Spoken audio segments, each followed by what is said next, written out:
Der Kamin knistert leise. Draußen liegt Schnee. Drinnen sitzt eine Familie, zu nah beieinander, zu still für einen Abend wie diesen.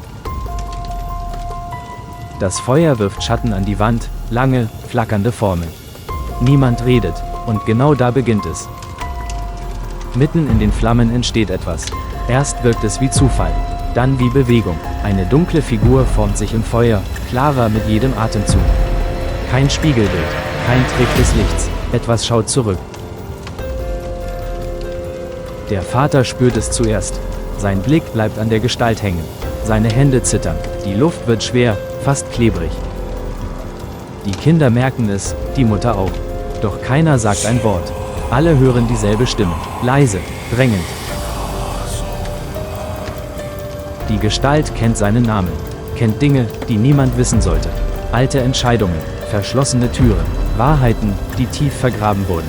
Das Feuer lodert höher, als würde es zuhören. Oder urteilen. Er bricht zusammen, sagt, dass Schweigen schlimmer ist als jede Strafe. Dass Lügen wachsen, wenn man sie füttert. Die Präsenz im Kamin wird ruhiger, wartend, als würde sie verlangen, dass alles endlich ans Licht kommt.